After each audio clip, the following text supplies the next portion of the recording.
Paranormal Karen, she's so spooky. Paranormal Karen, funny too. Paranormal Karen, she's so spooky. Oh, and did I mention she's funny too? Yeah, cha-cha-cha. Hi, ladies and gentlemen. Welcome to Paranormal Karen. Let's get the busy work out of the way. Please go to my website. I have so many shows all over, unless you hear differently, unless there's an ad that says some of them got canceled. Things are changing and moving so fast. South Carolina has been added. Iowa's been added. Hilton Head. What else? All over. All these new places. And then Emuis and Pittman. I think I'm on my way there right now. Oh, I may have been there last week. I shouldn't promo that. I hope you guys had a good time. Join the Patreon, join it for free, see what's going on. And then hopefully you can jump on for a couple of bucks. And karenrontowski.com or psychicstandup.com has everything you need. Let's jump right in. Is this not the best name for a singer? Lynne Johnson. Is that, ladies and gentlemen? You're going to think I made that up. So my friend Lynne Johnson from frequencynurse.com is here. Lori, how's things going up there in Canada? Things are good. Yes.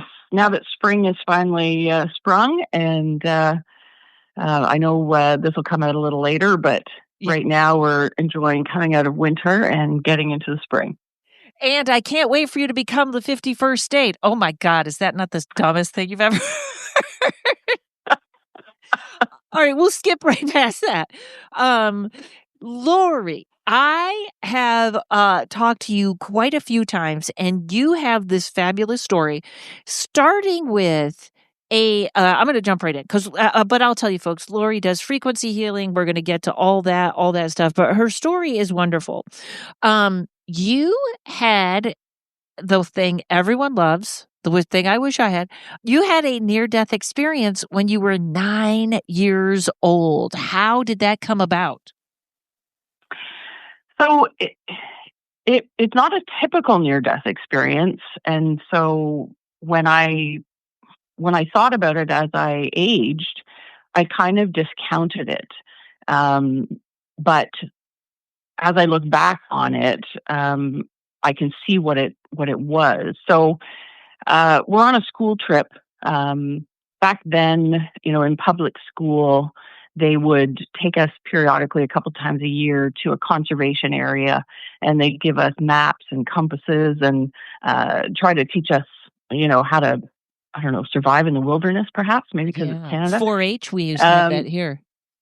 Yeah, exactly. So it was one of those sort of trips, and walking along with, of the little group they had separated us into groups. There's a few of us, and somehow I ended up too close to the edge of a little cliff, and fell off the side of it. Oh my God!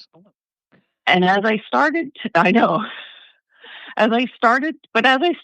fall, time stopped. And my body is literally sort of frozen in midair.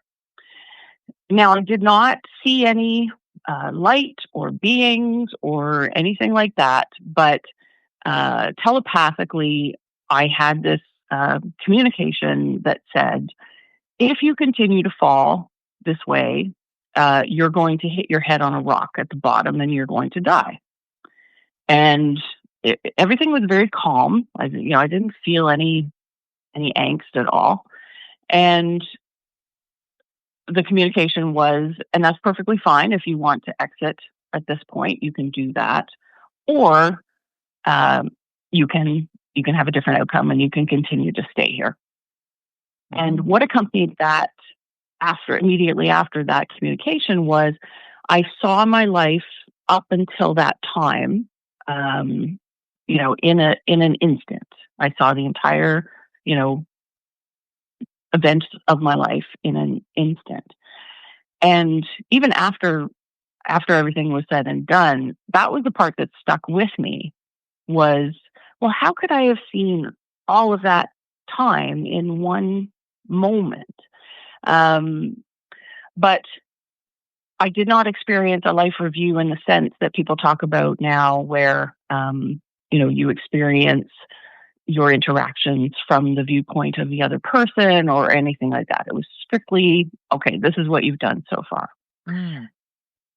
And Well, you might not have had enough experiences at 9 for that to even be, should we say plausible, usable? or worthwhile, Or even. worthwhile, Yes, that's a perhaps. better word. Yeah. Yeah.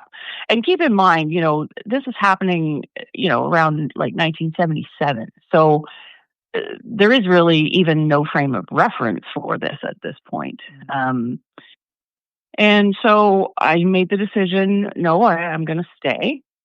And again, I saw nothing, I experienced, nothing other than once I made that decision, my body was turned while frozen in midair, essentially. And when time resumed, I fell. And instead of hitting my head on that rock, I hit my knee on it. And I remember, of course, I had to be sort of, helped out of this conservation area with, people sort of under each arm. And I remember afterwards, telling my parents, telling some people at school what had happened. And at the time, there was no reaction to anybody when I said it. Mm-hmm. And it was like they didn't hear what I... The worst thing is you didn't get your 4-H patch.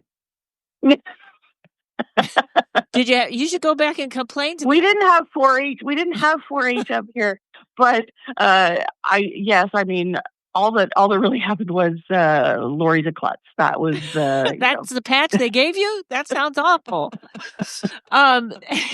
So, and you know what else? You're kind of, not only are you right about the time, I'm not sure, the time might be that's when Shirley MacLaine, who really kind of opened up the spiritual movement with her books at that time, I think that was the first time she started to come out and people just thought she was a nut. So even if they did know, they weren't going to go down that road with you. Oh, yes, I agree. And I did for a while. When I thought back to it, I thought, oh, I guess maybe they just figured it's better if we don't even address this with her, and we'll just pretend we didn't hear. I actually think now, with all the reflection of present looking back, that I think that they actually did not hear what I said, because I was not, that experience was not for that time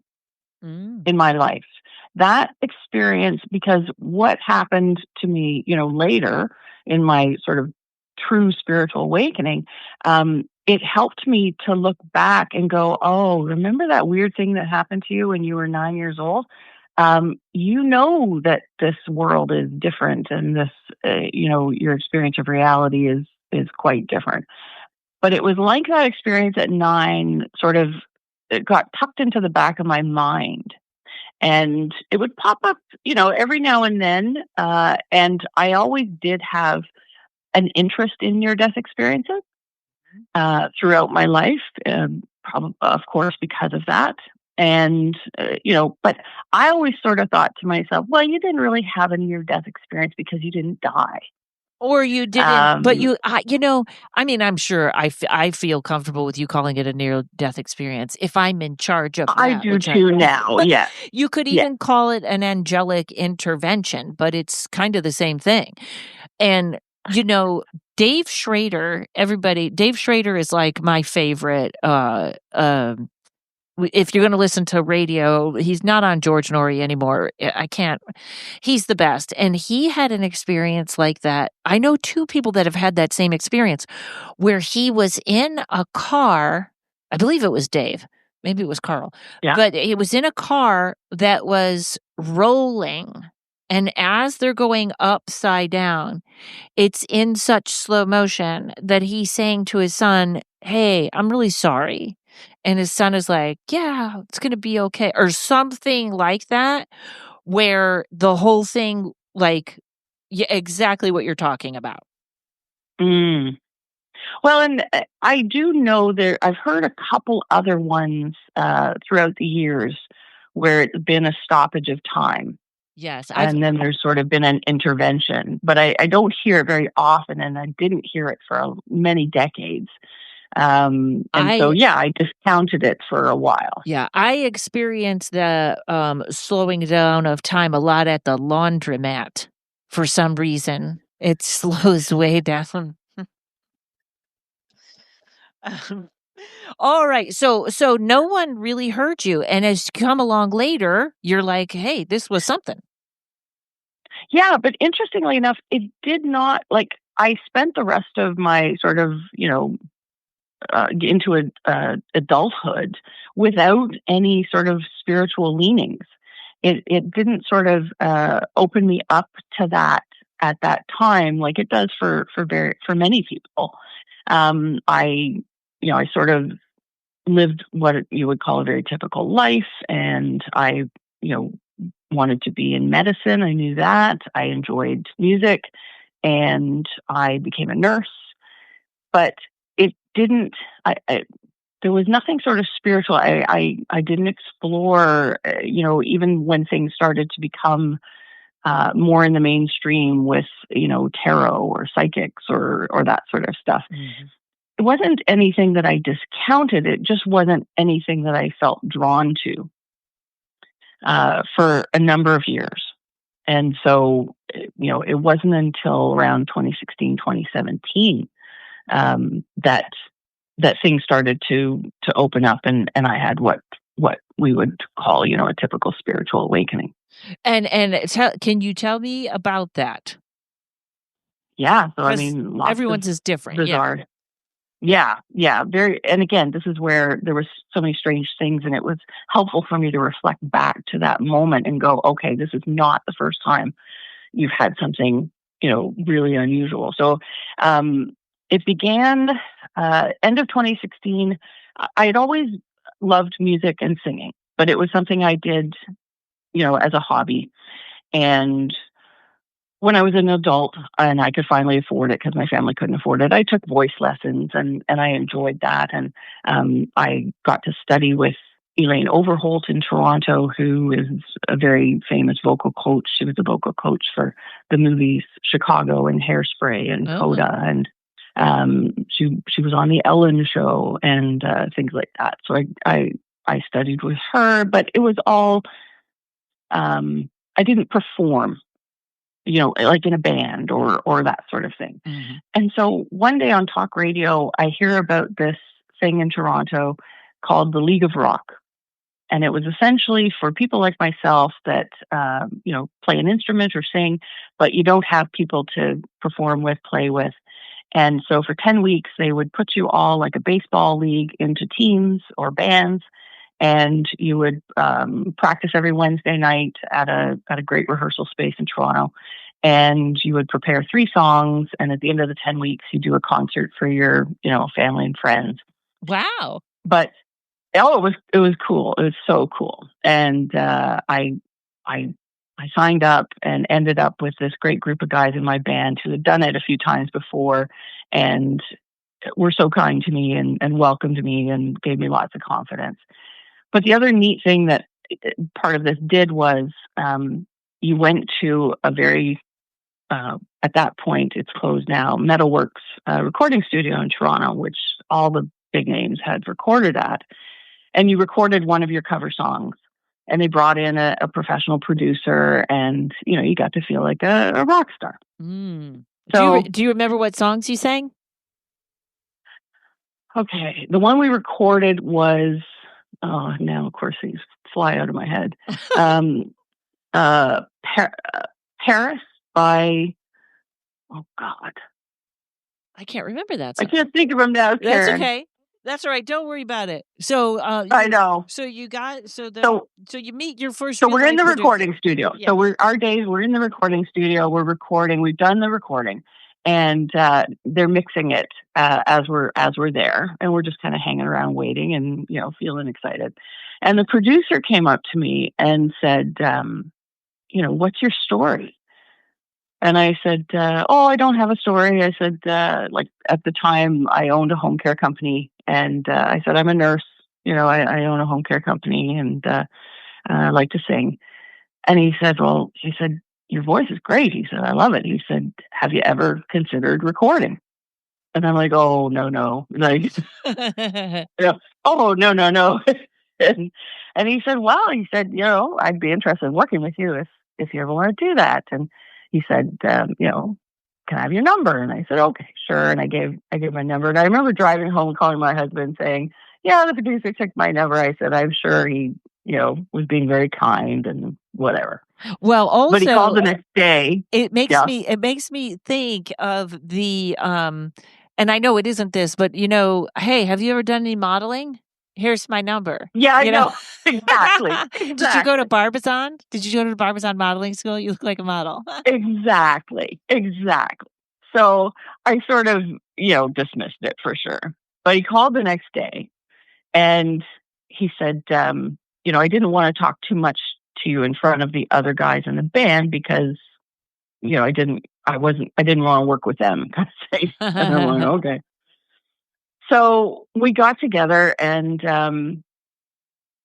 I said, well, let's do some demos just to see if we like working with each other. And we did that at the beginning of 2017 and it went really well. Like we connected quite well and the covers that we did sounded great. And I basically said, you know what? I do want to do this. Like I want to have this experience. I was not doing it to, I was never planning to release any of the music. It was strictly going to be, I want to have this experience. I'm at the time in my life where I can do it. And then I'll go back to medicine and nursing, when I'm done kind of thing. Right. And I'm going to hold you right there. We're going to take a real quick break, folks, and be right back on the other side with Lori's fabulous story. I love it. Okay, hold on. Hey, everybody. After the Lori Bell episode, a bunch of you guys reached out and said, Karen, where are you getting mushrooms legally online? So I reached out to the company and I said, hey, would you guys like an ad on my podcast? And they said, hey, would you like to be an affiliate? And that was the day I learned what an affiliate was. So I am now an affiliate for mycholine.com. Folks, these are the real deal. This is not on Instagram or places where you see, hey, there's some lion's mane and you might feel better and you might not. These are real mushrooms. And they come in a liquid concentrate form with 4 great flavors. Blue raspberry is my favorite. If you are microdose curious, this is a fabulous way to give it a shot. They come with wonderful instructions. 1 to 4 squirts is microdosing or just relaxing. 5 to 8 is a little more of that party feeling. If you're out partying with people and they're all drinking, that's kind of where you want to be. And 8 and above does its thing. I am perfectly happy with 5 or 6. I haven't gone to 8, but I've read the reviews and people are very, very happy. So you want to go to mycholine.com, MYCOLEAN, and you're going to use coupon code Karen71367. All one word, all capital letters, Karen71367 for a 10% discount. Go get some mushrooms, enjoy, and send me an email and let me know how you like it. Sorry, folks, I hit the wrong button. I was telling her I was sorry to tell her we take a break and then at 20 and at 40 or ish. So you're hearing half. That's not an error in the podcast. Before we keep going, I have a question especially because of where you landed. Okay, you landed in like a vocal healer. Can we call it a sound healer? Not in the traditional sense, but one of the things that was sort of revealed to me was that with the spiritual awakening that there were healing tones in my voice. Okay. That's the question I was going for because I don't mean this in a bad way, but there's a lot of great singers and this guy really pulled you out. And I think it's more than a great voice. So he's a music producer. You know how people know the it factor or whatever you want to call it? Like, I think he saw way more in there than just a voice, don't you? Looking back now, absolutely. And leaving, because I sold my company, I left nursing completely and went completely into music. And that was the trigger for the spiritual awakening. Being where you're supposed to be. Yes. And so one of the thing, and he sort of triggered it as well, in the sense that we had started recording some vocals for the original songs, and I was leaving his studio, and he said, it would be nice if we could sort of slow your vibrato down a little bit. And I'm like, okay, yeah, sounds good. And at this point, I have imposter syndrome, in that I'm doing this and feeling totally, out of water. So I go home that night, I'm sitting in my living room. It's 1 a.m. The dog's asleep. My husband's asleep. And I've been looking up on the internet things about vibrato, but it's all about just how do you develop vibrato, not how do you slow it down, speed it up, anything like that. And I can't remember if I said it out loud or I thought it, but I said to myself, how am I going to do this? And as I said it, there was a tap at the base of my skull on the right-hand side. And the only time I've ever heard a voice that was not my own in that sense, but a very clear voice that said, try it now. It's been taken care of. Oh. And of course, I immediately was like, what was that? And I started to sing, and the voice was different. And I thought, oh my God, what is happening? So I immediately sang into my voice memos all of the songs that we were in the process of recording, because my fear was that I was going to go to sleep that night and I was going to wake up in the morning and it was not going to sound like that. And I thought, well, at least I'll have a recording of it. And 2 days later, I go back to his studio to record again. And I told him the story. And I said, and I was already sort of feeling these changes and this sort of spirituality. And I said, we're going to have to re-record what we've done already. And he's like, what are you talking about? And I said, my voice has changed, and told him the story, and he kind of laughed it off. And I said, okay. I said, well, let's get going. And I started to record, and afterwards he's like, what did you do? And I said, I told you I didn't do anything. It's, something weird happened. So we ended up recording over what we had done before, recorded the songs. Then we ended up recording them again 6 months later, because the voice kept changing. It wasn't just this one time. We ended up recording everything again about 6 months later, because I said to him, I think we need to compare, because I think the voice has changed again. So once this sort of occurred, then we get into 2018. That was 2017. Then we get into 2018. And the next sort of very bizarre thing was, I'm watching television. It's January of 2018. I was watching something on a DVR. It's 2 a.m. I stopped watching the recording. And when the live television comes back on, the channel is different. And it's on the Dr. Oz show, which I don't watch. And so because it's exactly 2 a.m. and the new show is starting, he's introducing what the topic is that day. And it's near-death experiences. And so so I think, oh, okay, I'll watch this for a second. And he had on Dr. Eben Alexander, and I think it's Dr. Mary Clark is her last name. So 2 physicians that had near-death experiences and had written books. And so I stayed through their segments, listened to their stories, went, oh, this is really cool. And we were going on vacation a couple weeks later, and I thought, oh, I'm going to get their books, and I'm going to read them while we're away. So I go get my Kindle, and I first look up her book. And instead of what I'm used to, where it says, purchase for, $12.99 or whatever, it says go to library. Oh. And I'm thinking, what? This is weird. And the Kindle said that I had purchased that book in 2012. Wow. Which I know I had not. 2012, we were deep into this, home care business we owned. I had no time to read anything.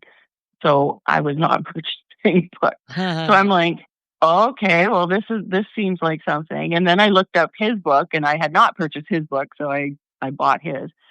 And then, of course, I couldn't wait to read them while we were on vacation. I started reading hers immediately, and that triggered, downloads, just, crazy downloads.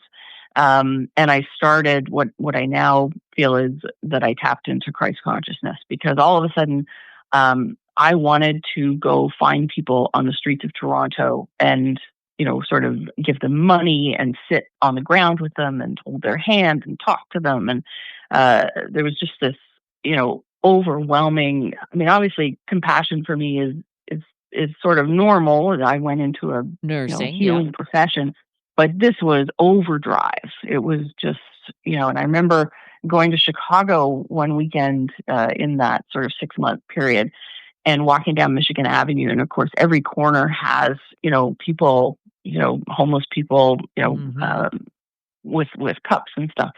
And I remember I was being drawn to each one of them.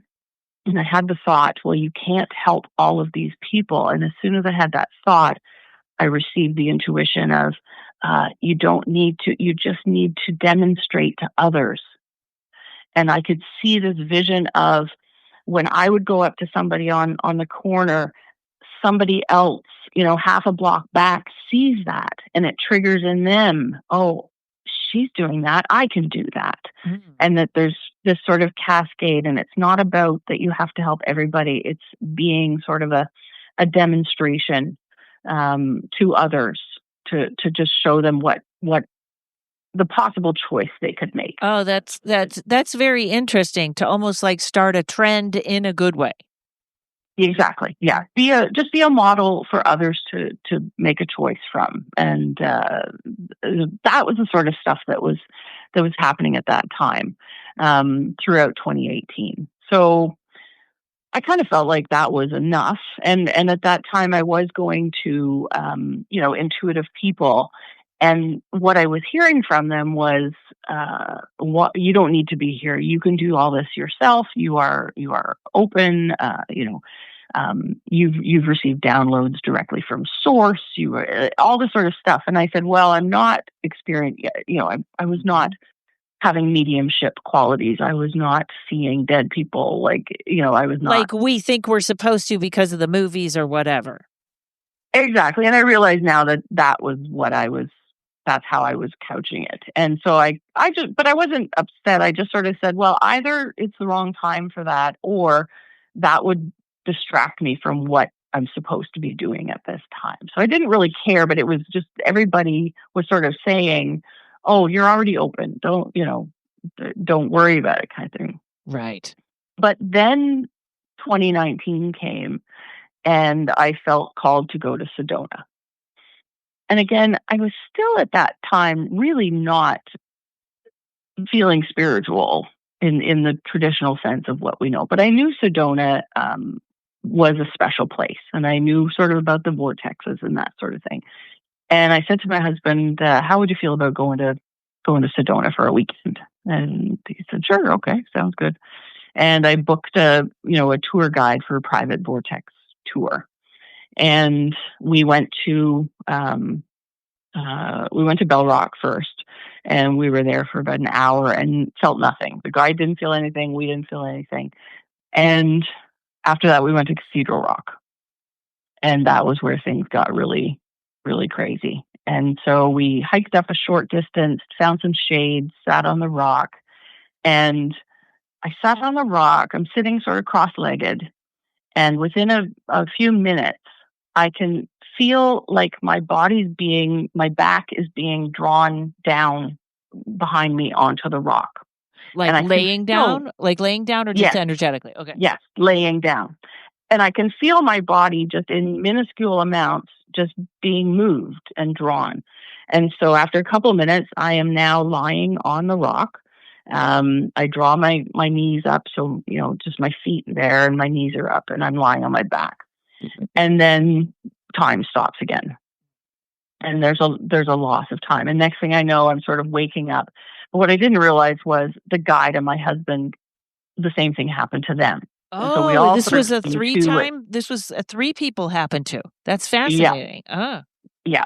So we all sort of came to at the same time, and the guide is like, "Oh Lord, like it's 10 after 1. Our session was from 9 till 1."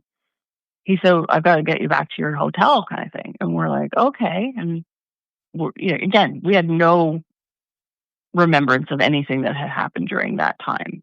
So go back to the hotel. My husband said, I'm going to the bar and having a beer. Did he even Fine. mention it Like, yet? Did he mention that time? no, we No. haven't talked about anything yet. Okay. No. And I said, I'm going to have a shower. So I go back to the room, have my shower. By the time I come out, he's coming back to the room. And we both sort of sit on the couch. We turn the TV on. And within 5 minutes, he has sort of gone down on his side onto the couch. And he said, I'm really tired. He said, I'm going to go to bed. And I was starting to feel very lethargic too. And I said, aren't you even going to have a shower? And he said, no. And so he got into bed. I got into bed. This is around 2 p.m. And we woke up around 9 o'clock and said, I think we need to eat. I think we should eat. We ordered some room service. We could barely stay awake to eat it, and then went right back to bed and slept until the next morning and woke up again. And again, we just were kind of like, well, that was weird.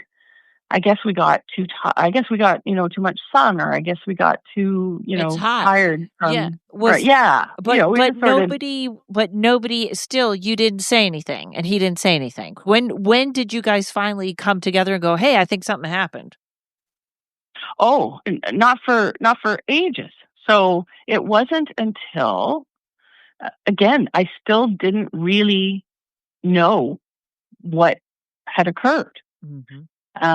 We chalked it up to that we did sort of say, well, something mysterious happened because it was a vortex, but nothing beyond that. And I was still, of course, having downloads and intuition and things like that, and more over compassionate ideas, but not like it had been for the 6 months before. And I was finding myself in a period of real neutrality, where just no highs, no lows, just everything just felt very balanced. Everything felt very calm. Nothing was really a worry, that sort of experience. But it wasn't until the end of 2020 when I had gotten turned on to Paul Selig's books. That he's a clairaudient channeler who has a number of books now. Does he do any videos or anything like a podcast or anything, or no? Oh yeah, not podcasting, but he does online stuff now since COVID happened. Okay. And he's interviewed on podcasts quite regularly. And certainly, yeah, there's online things you can find about him. And I remember the first time, it was during COVID, when COVID started, I listened to his first book as an audiobook. And I was driving in the car with it. And at one point they had sort of an attunement. If you repeat these words, it's an attunement. And as soon as I said them, my whole body started to vibrate from head to toe. And I went, oh, okay, this is real. Like there's something here. So he offered private sessions. They were hard to get. They were quite expensive. He was profiled on 2020 or Dateline or Nightline or something like that. Anyone that's at the top, like TV wise, can be crazy expensive. And yeah. Oh yeah. But I thought, no, I'm going to do this. I don't care what it costs, kind of thing. And so the half-hour session that I had with him was very illuminating. And it was interesting because he kept sort of saying through it, I don't understand what the guides are telling me. This doesn't make sense to me, but here's what they're telling me happened. And so what they said was that in the vortex itself, for that time that we were all sort of, asleep or whatever you want to call it, that I essentially left the body and retrieved my true self, as they called it, or my realized self, which I now put into my own terms as being sort of my higher dimensional self. Okay. And that because that is a difficult integration, if you can imagine. Mm-hmm. So again, I think about things from a frequency standpoint. So, such higher frequency coming into, the lower frequency of my physical body. And what his guide said was that sleep afterwards was trying to physically integrate that retrieval of that higher self. But he kept saying in the reading, but they're telling me this is an ongoing process. He said, you've experienced it. He said, but you are not done with it. This is an ongoing process for you. And I'm kind of going, okay, all right. And what I didn't realize at the time was that this was going to be like a 5-year ongoing process. So now the last 5 years has been this. Okay. So now, did your husband also get an upgrade? Sort of. Yes. And that was the thing I said to Paul Selig. I said, I understand this. I said, but my husband also had the same experience. And he said, well, tell me his name. And he tapped into him and he said, well, I don't understand this. He said, but the guys are saying that the same thing happened to him, that he came back realized with his true self. And so with my husband, I've watched it over the past 5 years that he's been processing it in his own way too. He is at a lower frequency than me. He's an engineer. He's a little more dense in that sense. But I've watched him sort of very slowly, incrementally over the last few years, just become, whether you want to call it more sensitive or, I'll watch him sort of see something on television and he'll make a remark that sounds very judgmental. Mm-hmm. And then 10 seconds later, it's like there's a little switch in him. And then he'll say, oh, but you know what? I wonder if they're going through a hard time. Or sometimes he'll just say, I probably shouldn't say that. Or it's been interesting to watch sort of that progression. Right. Like the awareness. For him. Yeah. And what I've been told of why that had to happen was that eventually my frequency has gotten so high that he and I could not have coexisted, like lived together in a house, unless his frequency climbed as well. So that we could sort of, have our life together. And he and I, we met in high school at 18 years old.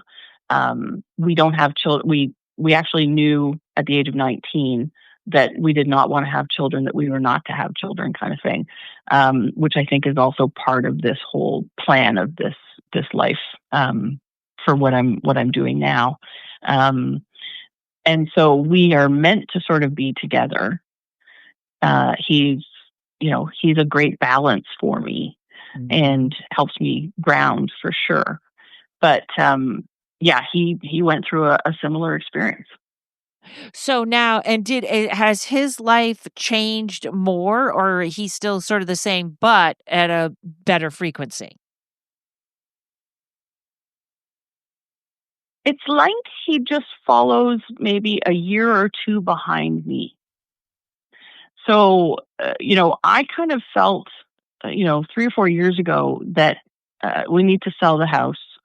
We need to be sort of unattached. Mm-hmm. And this is something I've been doing for a few years now, is just detaching from everything. I've lived the kind of life where I haven't attached to much at all. which is part of the not having children part as well. Yes, thank you for that. I feel like really now there's this big thing about you have to have children or this or that. And I think even Joe Dispenza wrote a book about women that live alone. I think it's starting to come out that might be great for some people. And that might even be some people's awakening is to have children. But nobody ever talks about not having children being the awakening.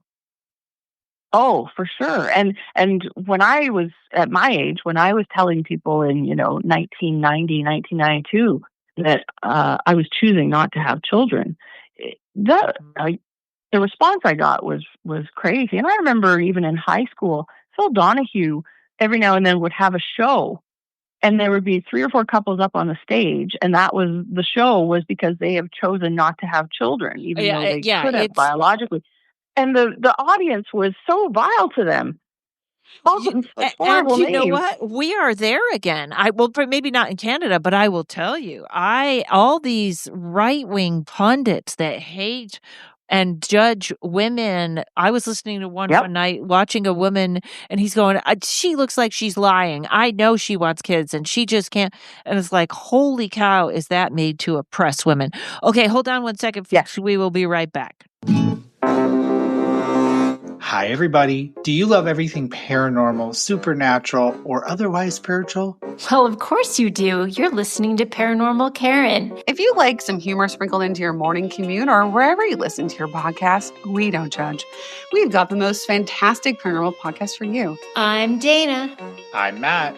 And I'm Megan. We'd love for you to join us at Supernormal on YouTube or wherever else you get your podcast fix. Trust us, it's weird, it's wild, and a whole lot of fun. I'm not weird, you're weird. Yes, I want to go back for a second, since we are in the third part.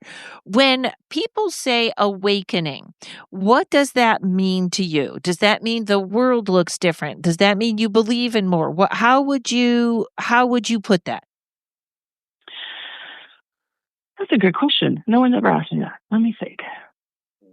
Yeah, we can come back to it if you like. The word that comes into my mind is a shift. Okay. So that it was sort of a shifting of looking at how I understood reality, and thinking about things from an energy standpoint. And I would reflect back to high school and think, well, I really did. I learned all about this. We all learn about this in high school, physics and chemistry, that, everything is made up of molecules, and that our entire body, not just our body, but everything around us is vibrating.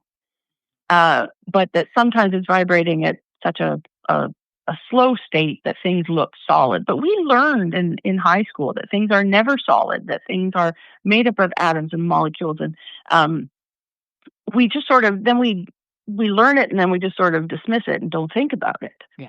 But, thinking about things from a physics standpoint, that was sort of what was starting to happen was, oh, yeah, of course, I know this is true. I learned about it, but I just haven't thought about it in that sense. And from a medical standpoint, I thought back to the most important thing I learned in nursing school, took 10 minutes, and then we never talked about it again, which is the placebo effect. Mm-hmm. So we get taught about the placebo effect, and oh yeah, sometimes we give people sugar pills and we tell them it's blood pressure medication, and their blood pressure goes down. And nobody wants to examine that further, that the placebo. Right. Well, back then at least, the impetus of it was, well, those people are crazy. Yeah. There's something wrong with those people that we do that. Instead of, that demonstrates that your mind controls your physical body. Mm-hmm. And that we don't explore that in any way, because I don't know whether they're uncomfortable with it or it doesn't fall in the paradigm of traditional medicine or, this sort of stuff. But and I say this to my nursing colleagues as often as possible. I go, you remember what we learned about the placebo effect? What did that actually tell us? Oh, yeah. Yes. So that was sort of, for me, awakening meant that I started to shift my perception of the world. and reality, and that was what started feeling, and it felt so true. That was the other thing too. And I think this helped my husband, because you got to remember, he went, to bed one night with a wife, Mm-hmm. who was totally, normal, for lack of a better word. And he woke up the next day and his wife is telling him, yeah, I got tapped on the back of my head and a voice in my head Right. told me that my voice has changed and my voice has changed. But what helped him was, I did not go to a course. I did not go to a workshop. I did not, that this seemed very organic, and that also I was so certain of it. Right. And that helped me. I never had, I never sort of went through this process of, well, I think this is true and it feels true to me, but then you have a hard time grasping onto it.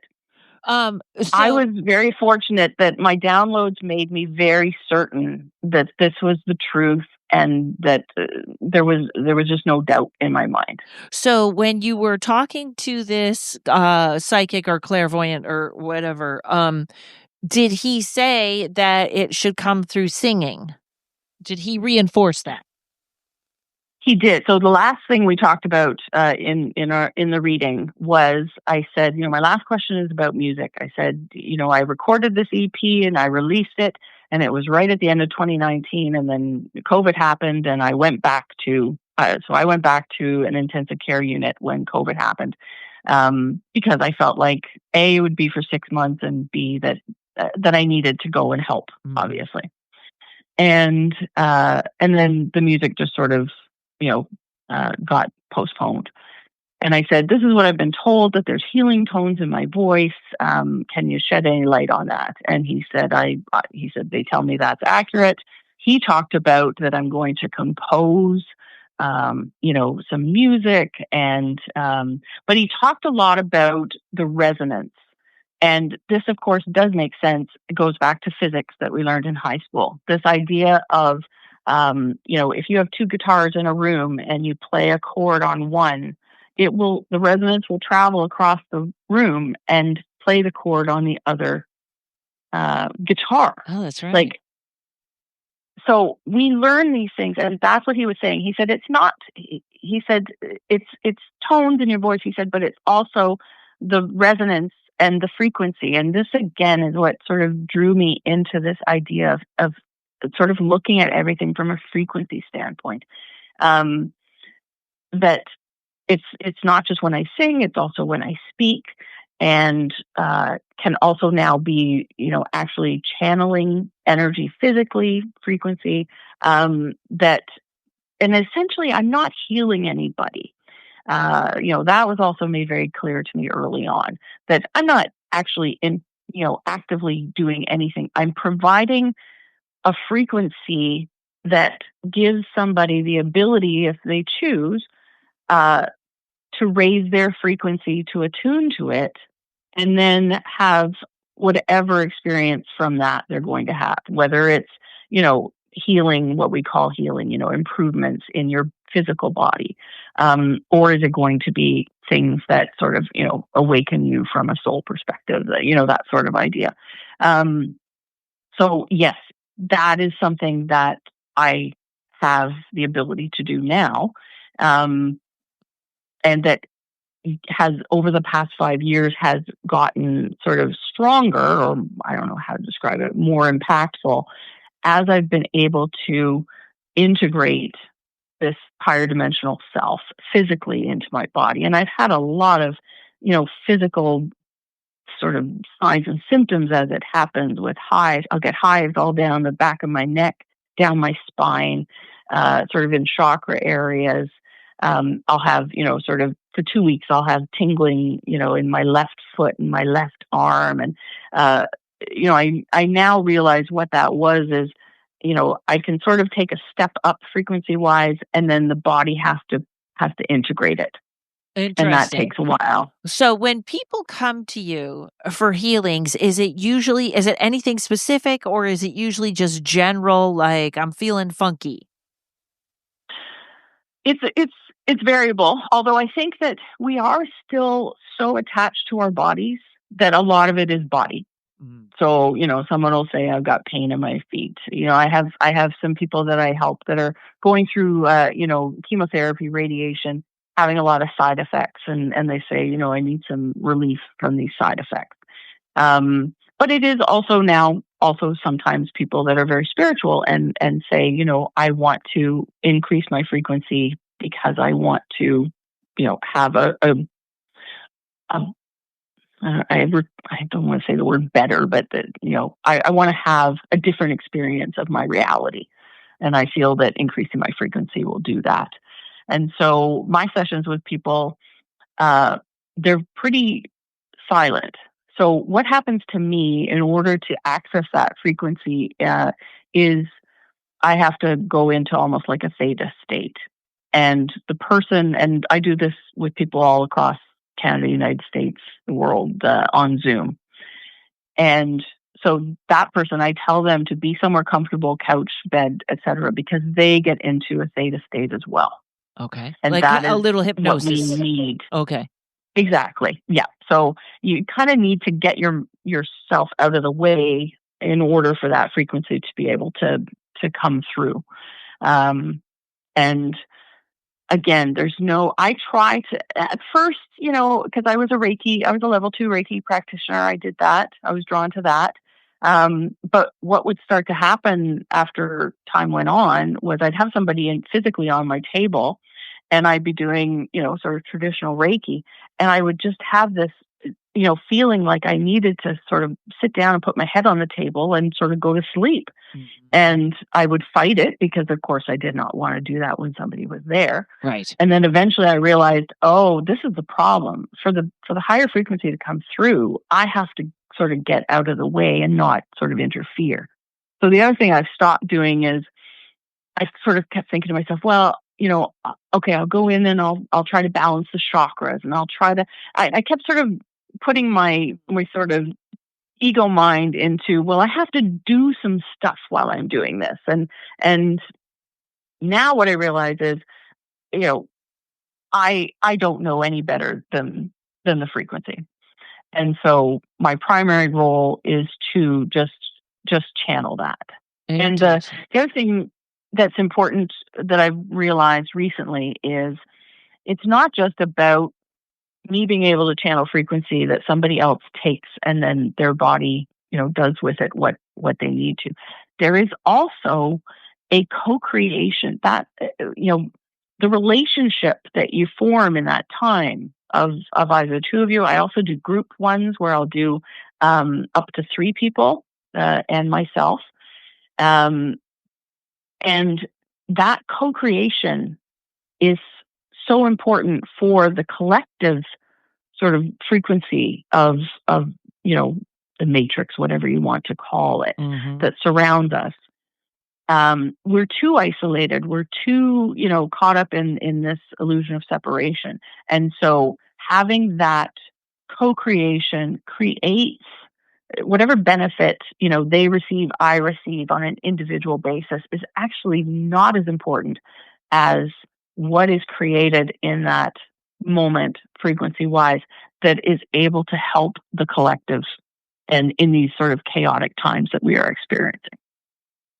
Yes. And so how do you feel? I know this sounds weird, but how do you feel about these times that we're in?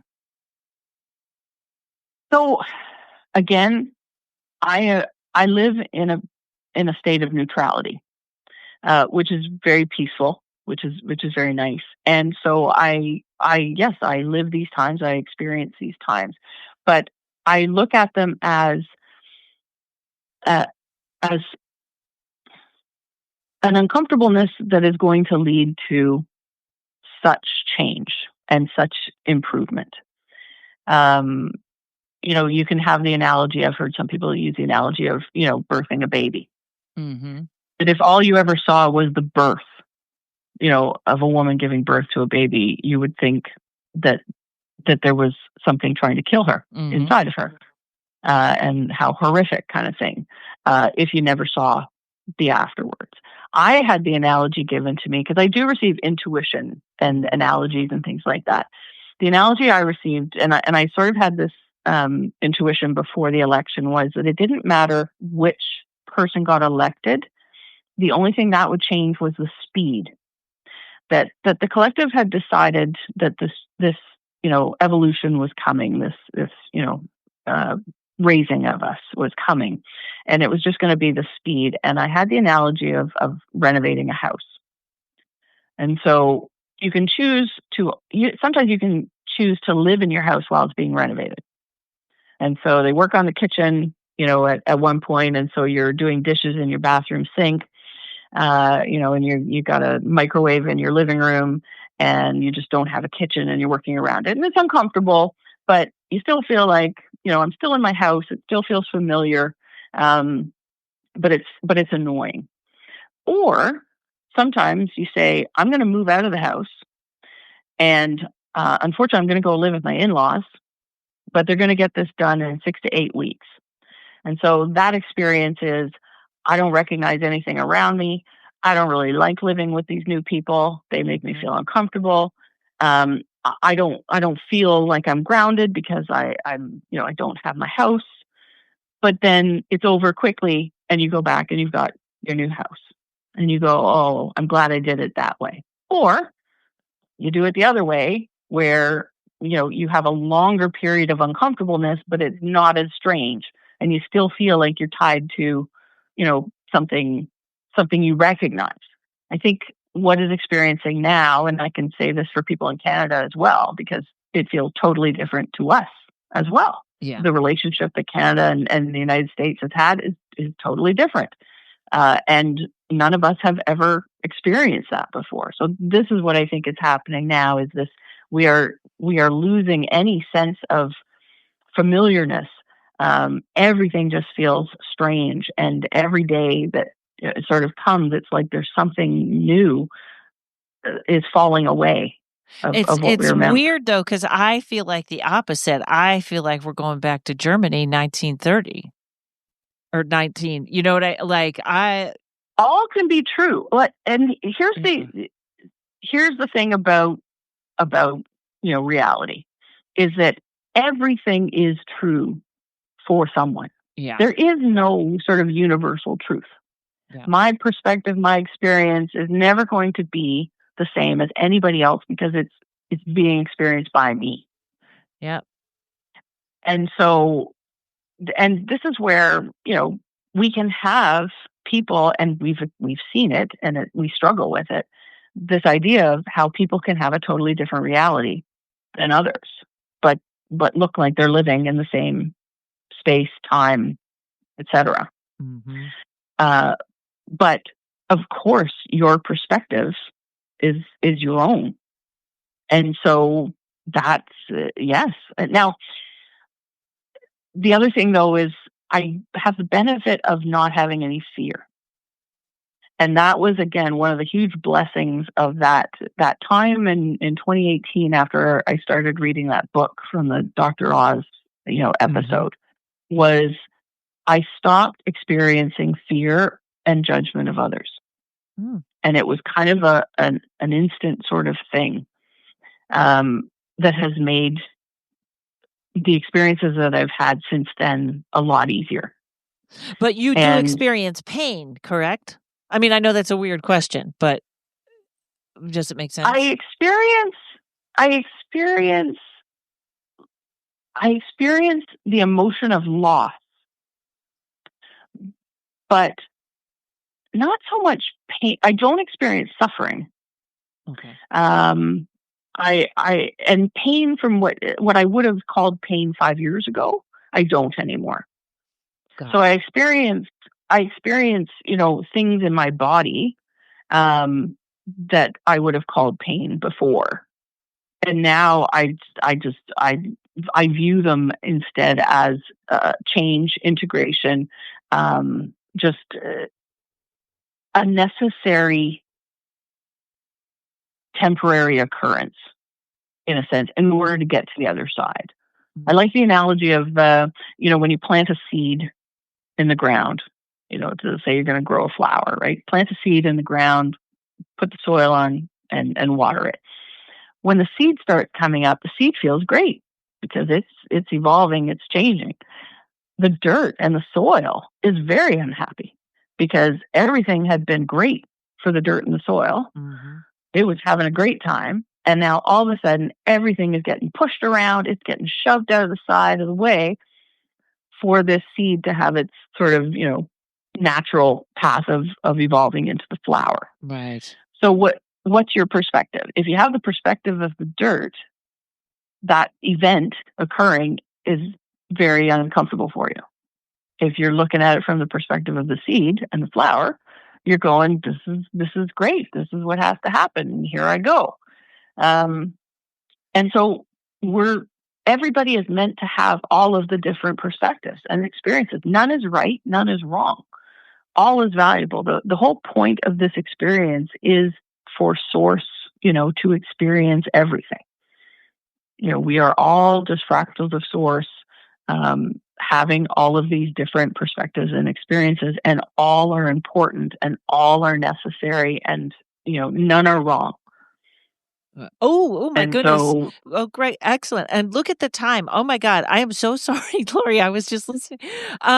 Tell everybody what you have to offer, and tell them about your services that you can do from your website. Yes. So at frequencynurse.com, you can book a session with me. We can do an energy session. I have traditional Reiki if you're very new to energy sessions and you just sort of very curious about this and want to explore it.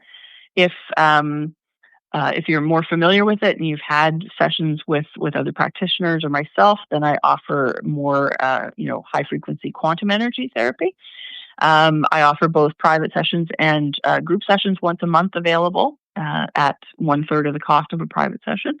And then I also offer, sessions where if people just want to discuss things with me. Sometimes I feel that people don't want an energy session, but they have nobody else in their life that they can talk about these things with them.